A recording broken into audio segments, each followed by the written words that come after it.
Shalom,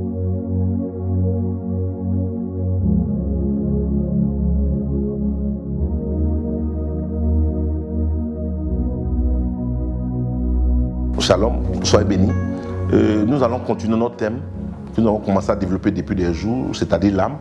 Mais ce matin, nous allons parler de l'âme dans les prisons.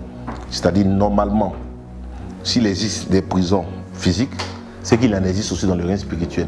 Et les prisons du règne spirituel sont encore très difficiles. Parce que là, les vigiles, les gardiens sont des hommes forts. Et des hommes terriblement forts, c'est-à-dire des esprits chefs qui gouvernent et qui règnent et qui gardent ces prisons-là. Et qui gardent des prisonniers avec beaucoup de passion et de haine. Donc nous allons développer un peu ici les prisons et des différentes sortes de prisons et des différentes sortes de prisonniers aussi. Nous allons prendre nos Bibles dans Ésaïe 26, le verset 9 qui nous dit « Mon âme te désire pendant la nuit et mon esprit te cherche au-dedans de moi. » Je reprends encore « Mon âme te désire pendant la nuit et mon esprit te recherche au-dedans de moi.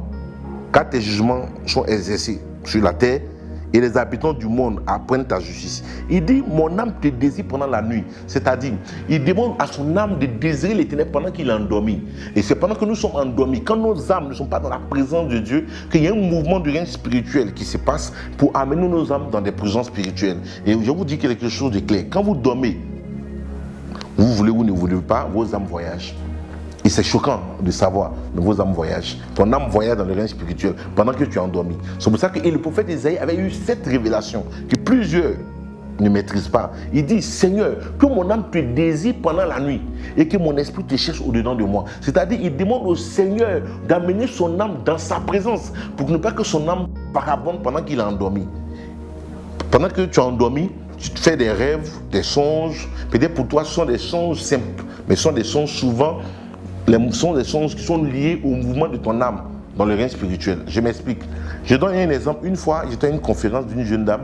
Une jeune dame s'est levée et elle a voulu alimenter notre témoignage, notre enseignement. Elle dit, parce que vous dites que quand on dort, nos âmes voyagent. Effectivement, j'ai vu un songe qui n'a pas pu avoir de révélation ni d'interprétation parce que j'ai vécu cela en rêve et le matin en me réveillant, j'ai vécu une autre chose. C'est-à-dire, elle dit dans son songe, elle allait dans une église, elle a fait une offrande, dans une église d'un faux prophète, elle a fait une offrande et après avoir fini de faire l'offrande, elle a regardé, elle a vu que l'église n'était pas bonne. Dans son songe, elle a récupéré son argent qu'elle avait mis dans la corbeille, mais elle n'a pas seulement pris l'argent, mais elle a pris la corbeille et elle s'est réveillée. Le lendemain matin, dans le monde naturel, physiquement, elle reçoit un coup de fil vers 14h ou 15h. Un monsieur au téléphone, au fil, et lui dit, tu t'es promené spirituellement et tu es venu dans mon église, tu as fait une offrande et tu as récupéré le panier d'offrande. S'il te plaît, redonne-moi mon panier d'offrande. Elle lui dit, mais monsieur, vous êtes trompé de numéro.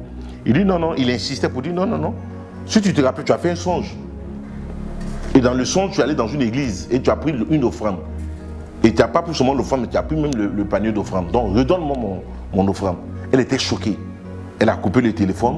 Mais pendant des jours, des mois, elle ne comprenait pas comment elle peut faire un songe. Elle va dans une église, elle fait une offrande. Et le lendemain, physiquement, le monsieur l'appelle pour réclamer le panier d'offrande qu'elle a récupéré en songe.